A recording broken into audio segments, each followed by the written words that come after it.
Varicose veins కి సరైన చికిత్స కోసం సంప్రదించండి ఎవిస్ హాస్పిటల్. నమస్కారం. మాఘపురాణం 8వ రోజు పారాయణలోకి వచ్చాం. మృగశృంగుడు అనే బ్రాహ్మణ యువకుడు తనకి కాబోయే భార్య అయినటువంటి సుశీలని, ఆమె యొక్క స్నేహితురాళ్ళిద్దరినీ కూడా అపమృత్యువు నుంచి రక్షించాడు. యమధర్మరాజు కోసం భీషణమైన తపస్సు చేసి ముగ్గురు అమ్మాయిల్ని బతికించాడు. పునర్జీవితులైన ఆ ఆడపిల్లలు ముగ్గురు ఏం చెప్పారో చూద్దాం.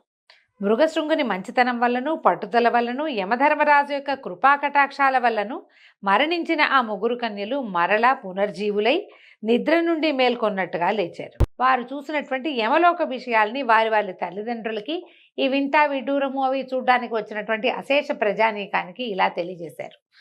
వీళ్ళ జీవుడు యమలోకానికి వెళ్ళిపోయాడు. ముగ్గురులో నుంచి జీవాలు వెళ్ళిపోయినాయి కదా, అక్కడ వాళ్ళు చూసిన సంగతి జ్ఞాపకం ఉంది వాళ్ళకి. ఏం చూశారో చెప్తున్నారనమాట. యమలోకంలో పాపులు తాము చేసిన పాపములని అనుసరించి శిక్షలు అనుభవిస్తూ ఉంటారు. పాపులు తాము చేసిన పాపకర్మలకు యమలోకంలో కఠిన శిక్షలు అనుభవించవలసి ఉంటుంది. అక్కడ శిక్షలు కఠినాతి కఠినంగా ఉంటాయి. ఎర్రగా కాలుతున్న ఇనప స్తంభానికి పాపులను కౌగలింపజేస్తారు. ఒక ఇనప స్తంభం కాలుతూ ఉంటుందట, దాన్ని కావలించుకోవాలి. ఇనప స్తంభాన్ని కావలించుకుంటే ఏమవుతుందండి? శరీరం కాలుతుంది కదా, కావలింతలు తప్పవట, హగ్ చేసుకోవటమే. తర్వాత తలకిందులుగా వేళ్లాడగట్టి కింద మంటలు పెడతారు. సలసలా కాగుతున్న నూనెలో వేయిస్తారు. విషకీటకాలున్న చోటికి తోసేస్తారు. మనం చూస్తాం రౌరవాది నరకాలు అలా పేర్లు వింటుంటాం కదా, ఆ రౌరవాది నరకాలు కూడా అలాంటివేనండి. రకరకాలు అదొక జంతువట, దానికి అన్ని ముళ్ళు ఉంటాయట. ఆ జంతువులతోటి కుమ్మిస్తారు. రౌరవాది నరకాలు చాలా బాధాకరంగా ఉంటాయని చెప్తారు. ఆ పాపుల శరీరాన్ని పదునైన వాటితోటి, కత్తులతోటి, వాటితో రంపంతో గీరుతారట. ఒక దీన్ని కోసినట్టుగా ఘాట్లు పెడతారు. తర్వాత కారాన్ని అద్దుతారు, దాని మీద ఉప్పు అలాంటివి చల్లుతారనమాట. ఎర్రగా మండే బొగ్గుల్ని ఆహారంగా బలవంతంగా తినిపిస్తారు. చెవులలో సలసలా కాగుతున్న సీసాన్ని పోస్తారు. సూదుల్లాంటి ఇనప మేకులున్న చట్రాల మీద నడిపిస్తారు. వాళ్ళు చెప్పినట్లు చేయకపోతే కనుక, చెయ్యనిచో ఆ యమదూతలు శూలములతోనూ ముదరములతోనూ పొడుస్తారు. ముందు ముళ్ళ గదలు అనమాట వాటితోటి. అయితే ఈ శిక్షలన్నీ కూడా పాపులు చేసినటువంటి పాపముల యొక్క తీవ్రతని అనుసరించి ఉంటాయి అని ఈ ముగ్గురు కన్యకలు వాళ్ళు అక్కడ చూసినది వివరించి చెప్పేసరికల్లా తల్లిదండ్రులు, చుట్టుపక్కల ప్రాంతంలో ఇది వింటున్నటువంటి జనమంతా ఉనికిపోయారట. ఏమిటి ఇలాంటి శిక్షల? శరీరం ఉండదు. ఇప్పుడు మనం ఇలాంటివి వినంగానే మనం చచ్చిపోతాము, మరణిస్తాము. మన శరీరాన్ని ఇక్కడ పాతేస్తారు, లేకపోతే కాల్చేస్తారు. మనం అదే కదా తెలుసుకుంటాం. ఖననం చేయబడతాము, లేకపోతే దహనం చేయబడుతుంది దేహంలోంచి సూక్ష్మ శరీరమే పైకి ఎక్కడికో వెళ్తుంది. ఏ పక్కకి వెళ్తుందో అది వెళ్ళింది. ఇప్పుడు మనం వైతరణి నది దాటి వెళ్తారని సశరీరంగా కాదు, దేహం ఉండదు. దేహం లేని సూక్ష్మ శరీరాలకే, ఈ సూక్ష్మ శరీరాలకే ఈ బాధలని జీవుడు ఈ నరకాన్ని అనుభవిస్తాడు. మనం చేసినవి ఏవైనా మన లోపల ఉన్నటువంటి జీవాత్మ దీన్ని భరించాల్సి వస్తుందన్నమాట.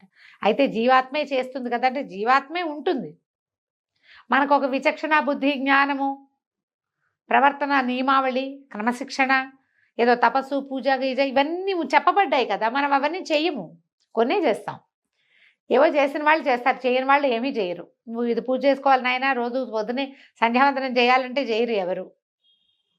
సూర్యుడికి దండం పెట్టుకోవాలి, చేయరు. పెద్దవాళ్ళకి దండం పెట్టాలి, చేయరు. పెద్దవాళ్ళ మాట వినాలి, వినరు. అమ్మని నాన్నని చివరిదాకా చూసుకోవాలి, చూసుకోరు. కుదరదు. ఏమిటో ఉంటాయి ఎవరి కారణాలు వాళ్ళకి. ఏ కారణాలు ఉన్నా మనం ఏ పొరపాట్లు చేసినా, ఏ తప్పులు చేసినా, అకారణంగా ఇతరుల మీద నిందలు వేసిన చిన్న చిన్న పాపాలకి కూడా ఎన్ని రకాలు శిక్షలు ఉంటాయని చెప్తారు.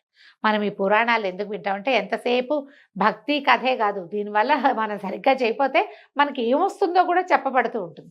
ఇలాంటి శిక్షలు ఉంటాయి. ప్రతి తప్పుకి శిక్ష, తప్పు లెవెల్ని బట్టి శిక్ష లెవెల్ ఉంటుందన్నమాట. అది క్లియర్గా చెప్పబడుతోంది.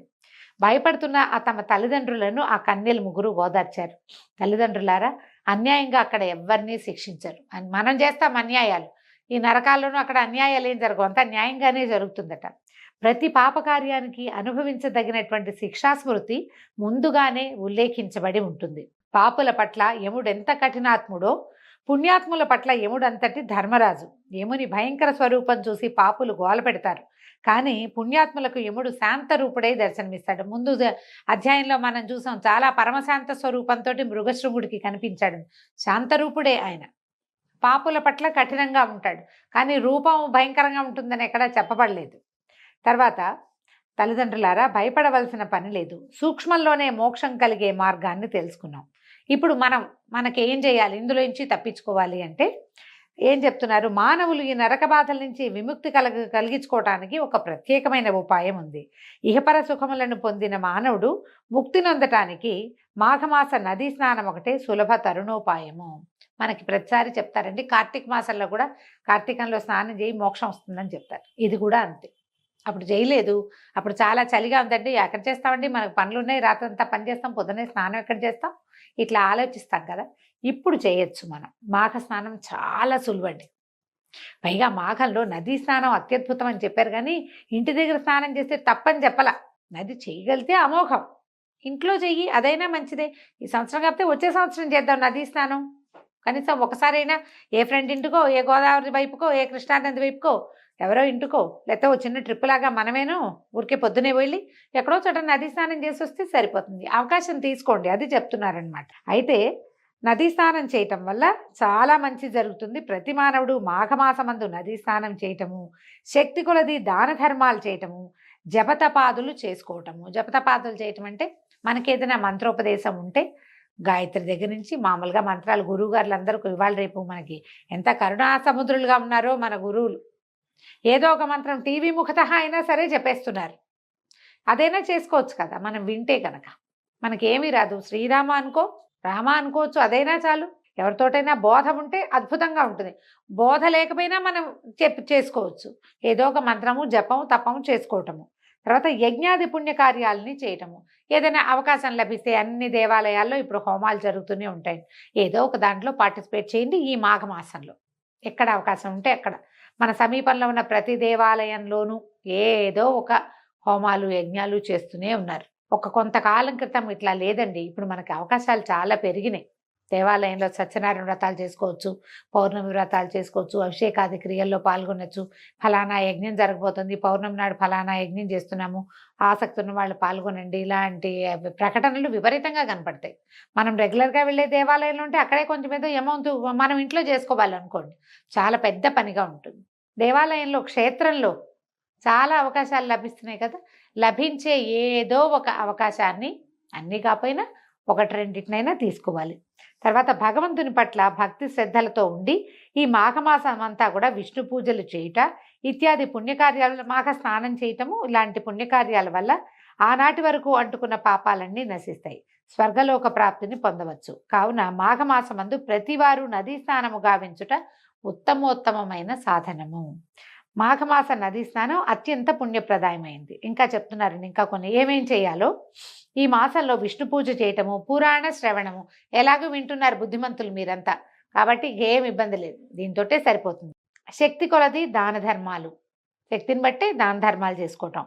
నిష్కల్మష హృదయంతో శ్రీమన్నారాయణుని పూజించుట, స్మరించుట, విష్ణు సహస్రనామ పారాయణ, లేకపోతే కనీసం కేశవనామాలు చెప్పుకుని అయినా అర్చన చేసుకోవటం ఇత్యాది కృత్యాల్ని చేయవలను. అట్లు చేసినచో శ్రీమన్నారాయణుని కృపకు పాత్రులై విష్ణు సాయుధ్యాన్ని పొందుతారు. కావున మరణం పట్లను, నరకలోకం పట్లను భయపడవలసిన అవసరము లేదు. నరక కూపం నుంచి బయటపడడానికి ఇంతకంటే సులభమైన తరుణోపాయం మరొకటి లేదని ఆ కన్యలు వారి వారి తల్లిదండ్రులకు, అక్కడ చేరిన ప్రజలు, పురప్రముఖులు వారందరికీ కూడా తెలియజేశారు. వాళ్ళంతా సరేనన్నారు. సరేనని ఆ రోజు నుంచి ప్రచారం చేశారు బాగా. మాఘమాస నదీ స్నానము అత్యావశ్యకమైనది, తప్పకుండా సర్వులు ప్రతి వాళ్ళు నదీ స్నానం చేయండి. ఆయా వేళలు ఎవరికి ఎట్లా కుదిరితే అట్లా అని. సర్వము మాఘమాస నదీ స్నానం చేయటానికి, మాఘమాస విధులను నిర్వర్తించడానికి అంగీకరించారు. ఆ కాలానికి ఇప్పటికీ మనకు ఒక తేడా ఉందండి. ఇప్పుడు ఏదో మనం ప్రవచనకర్తలో, పెద్దవాళ్ళు, గురువుగారు, లేకపోతే టీవీలలోనూ మనం చూసి ఇదేదో మంచిదిగా చేద్దాం అనుకుంటున్నాం. ఇది నియమం కాదు, మీ ఆసక్తిని బట్టి మనం విని చేయదలుచుకుంటే. ఇది ముగ్గురు నలుగురు మాట్లాడుకుని అబ్బో ఇది చేస్తే చాలా మంచిగా మా అమ్మమ్మ కూడా చెప్పేది, అలాంటివి ఏవో మాట్లాడుకుంటాం. మనం సోషలైజ్ అయినప్పుడు కూడా మనకు తెలుస్తాయి కదా. లేదా నలుగురు ఫ్రెండ్స్ కలిసిపోయి ఏ ఆలంపూరో లేకపోతే ఏ బెదవాడో వెళ్ళి కృష్ణానదిలోనో లేకపోతే అక్కడ తుంగభద్రలోనో స్నానం చేయాలని ఊహిస్తాం, అవకాశం ఉంది. ఇప్పుడు మనం ఇలా చేస్తే, అయితే ఇందులో ఏంటంటే తప్పనిసరిగా చేయాలన్న నియమం లేదు. పాతకాలంలో ఏం జరిగేదంటే ప్రభువులు చాటింపు వేయించేవాళ్ళు, అందరూ చేయాలి, అంటే అందరూ చేయాల్సిందే, ఎవ్వరూ మానడానికి వీల్లేదు. మనం చాలా ఈ వ్రత కథల్లో వాటిల్లో చూస్తాం. ఏకాదశి వ్రతమహత్యం మన అంబరీషోపాఖ్యానం చెప్పి చదువుతున్నప్పుడు అంబరీషుడు ప్రజలందరూ ఏకాదశిని నిర్వర్తించాలి అని ఖచ్చితంగా ఆజ్ఞ జారీ చేసి ఉంచాడు. అందుకని ఆ దేశంలో ఉన్న వాళ్ళందరూ ఏకాదశి వ్రత మహత్యాన్ని అనుభవించారు. వాళ్ళంతా కూడా ఏకాదశిని చేసుకునేవాళ్ళు.